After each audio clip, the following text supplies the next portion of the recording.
कई दिनों से झमाझम बारिश हो रही है और घर में इतने सारे कपड़े धुलाई के पड़े हैं। लगता है इस बारिश में ही मुझे कपड़े धोने पड़ेंगे। ये बारिश तो रुकने का नाम ही नहीं ले रही। चलो कपड़े उठाकर बाहर ही जाकर धो लेती हूँ।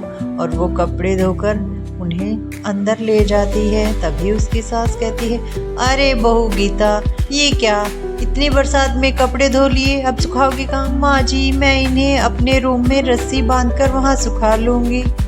हाँ, अब क्या करें, हम गरीब जो लोग हैं, एक कमरे का हमारा घर है, उसमें भी तुम्हें कपड़े सुखाने हैं। सुखाओ सुखाओ, अब मैं तुम्हें बोलूँ ही क्या। और गुस्से से उसकी सास वहाँ से चली जाती है और गीता अपने कमरे में रस्सी बांधकर कपड़े सुखा रही होती है। तभी उसकी ननद आती है। अरे भाभी, मुझे तो कमरे में आराम करना था, आपने तो पूरे कमरे को ही गीला कर दिया है। आप बेड पर बैठकर आराम कर लीजिएगी। अब बरसात के मौसम में कपड़े तो इसी कमरे में ही सुखाने पड़ेंगे, क्योंकि गीता और उसका परिवार इतना गरीब है कि उसका पति और उसका देवर एक छोटी मोटी नौकरी करते हैं, जिससे घर का गुजारा मुश्किल से चलता है। और उस ससुर बुजुर्ग हो चुके हैं, कुंवारी है। इसी तरह गरीबी में कुछ महीने बीत जाते हैं और कुछ महीने बीतने के बाद एक दिन दो एक शादी करके आ जाता है। ये देखकर उसकी सास सदमे में जाती है। हे भगवान, अब यही दिन देखना बाकी रह गया था। माँ, ये मैं इससे प्यार करता हूँ और इसलिए मैंने इसे कोर्ट मैरिज की है। क्या कहा, कोर्ट मैरिज? तुम्हारे भाई ने भी ऐसे ही गरीब लड़की से शादी की थी। अब देखो ये मरा हुआ सांप तुम मेरे गले में मत डालो। अरे माँ, आप मेरी बात तो मुझे नहीं सुन, मेरे दोनों बेटे ही निकम्मे निकले। हाँ, आपने अपने बेटों को इतनी छूट दी। अगर अपनी बेटी को इतनी छूट दी होती ना, मैं कभी भी ऐसा कदम नहीं उठाती जिससे आपको बुरा लगे। तुम भी किन बातों में उलझ गए हो। चलो, अब बहू आ ही गई है, अब देख सकते हैं। हाँ, अब तो हमें इसका स्वागत ही करना। बेटा लेकर आओ। हाँ भाई, अब बहू आ गई है। बहू का गृह तो बंद ही है और ऐसे प्रवेश करते हैं। उसके अपनी भाभी की आरती उतार और जैसे गीता का देव का घूंघट उठाता है तो उसकी ननद कहती है कि अरे, ये तो मिस्टर बत्रा की बहन है। ये तो शहर के सबसे अमीर लड़की है। मैंने इनको फोन पर देखा था, ये बहुत ही सुंदर है। क्या सच में ये मिस्टर बत्रा की बहन है? भैया बताओ ना, मुझे तो बिल्कुल वैसी ही लग रही है। हाँ हाँ, मैं तुम लोगों को कब से यही तो बताने की कोशिश कर रहा हूँ। ये मिस्टर बत्रा की बहन है। वो हमारी शादी को नहीं मान रहे थे, इसलिए हमें मजबूरन कोर्ट मैरिज करना पड़े। हम दोनों एक दूसरे से बहुत प्यार करते हैं। कौन? अच्छा, चलो अब जल्दी से बहू को अंदर लेकर आओ। ऐसे दरवाजे पर खड़े रखोगी क्या? चलो जल्दी से अपने भाभी को सोफे पर बिठाओ। हाँ हाँ भाभी, आइए, अब मैं आपकी अच्छे से आरती करती हूँ। और उसके बाद वो अपनी भाभी को लेकर सोफे पर बिठा देती है। अरे बहू, माफ़ करना, तुम्हारा अच्छे से स्वागत नहीं हुआ। जाओ, बहू के लिए चाय पकौड़े का नाश्ते का इंतजाम करो। जी माँ जी, बस अभी कर देती हूँ। और इधर बेचारी गीता चाय पकौड़े बनाने में लग जाती है और उसके ससुर खाकर सोचते हैं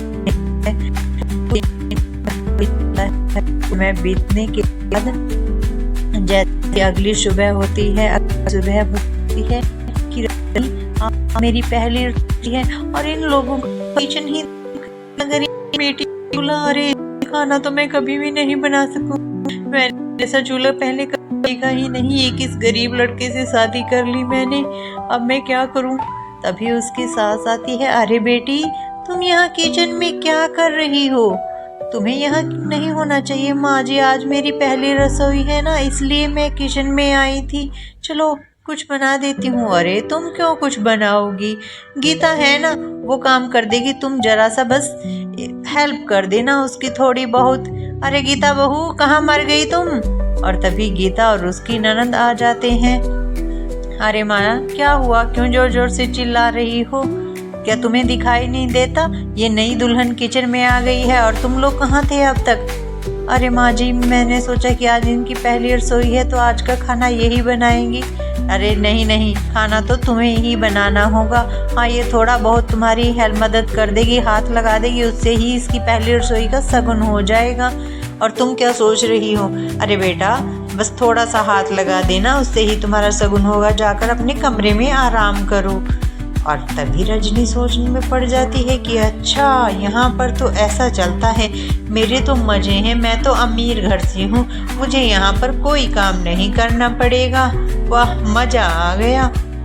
और तभी उसके बाद रजनी अपने कमरे की तरफ चली जाती है। वाह, सास को तो मैं पैसे से काबू में कर सकती हूँ। छोटी अमीर बहू के आ जाने के कारण अब उसकी जेठानी पर सास का अत्याचार बढ़ता जा रहा है। एक दिन गीता खाना बनाते हुए सोचती है कि शायद मैं गरीब घर से हूँ, तभी मेरी सास मेरा आदर नहीं करती हैं। देखो, देवरानी को तो कितना प्यार करती हैं, पर इस घर में रहना है तो काम करना ही पड़ेगा। हाँ, और ऐसा करो, अपनी देवरानी से घर का कोई भी काम मत कराना, उसे ये सब काम करने की आदत नहीं है। और जब भी वो कुछ खाने पीने के लिए कहे, उसे तुरंत बना कर देना। मुझे कोई शिकायत नहीं आनी चाहिए। जी माँ जी, अब कोई शिकायत नहीं आएगी। और रात का समय हो जाता है। गीता कमरे में आती है और तभी उसकी देवरानी आकर कहती है कि अरे ये क्या, यहाँ पर तो सिर्फ एक कमरा है, इस कमरे में क्या हम दोनों को सोना पड़ेगा? मुझे बेड पर सोने की आदत है, मैं नीचे नहीं सो सकती हूँ, मैं तो बेड पर ही सोऊंगी। अब आप अपना देख लो, आपको क्या करना है। और तभी गीता कहती है कि चलो कोई बात नहीं, तुम बेड पर सो जाओ, हम लोग नीचे बिस्तर लगा लेंगे और साथ में एक बीच में एक पर्दा लगा देंगे। हाँ हाँ, ये ठीक रहेगा। वैसे भी मुझे तो बिना बेड के सोने की आदत नहीं है। और रात के समय उसकी देवरानी बेड पर सो जाती है और गीता अपने पति के साथ वहीं नीचे बिस्तर लगाकर उसी एक कमरे में ही सो जाते हैं। और अगले दिन उसकी ननद और देवरानी टीवी देख रही होती हैं। तभी बरसात आ जाती है। अरे ननद जी, ऐसे बरसात के मौसम में अगर चाय पकौड़ा खाने को मिल जाए तो मज़ा ही आ जाए। चलो ऐसा है, अब बना कर लाते हैं। अरे बनाने की क्या ज़रूरत है ना हमारे पास यहाँ गीता भाभी, अभी उनको बुलाते हैं, वो हमें बना दे। माँ ने कहा है कि कोई काम नहीं कराए। अरे गीता भाभी, कहाँ मर गई? जल्दी से आओ, हमारे लिए गर्मा गर्म चाय पकौड़ा बना कर लाओ, हमारा खाने का मन है। ननद जी, मेरी तबीयत थोड़ा ख़राब है, थोड़ा मेरे सर में दर्द है, आप खुद ही बना लाओ ना। तभी उसकी सास भी आ जाती है और वो ये सब बातें सुन लेती है। क्या कहा? तुम अपनी देवरानी से इतनी जलती हो कि उसे एक चाय पकौड़ा तक बनाकर नहीं दे सकती? तुम तो दिन पर दिन कामचोर होती जा रही हो।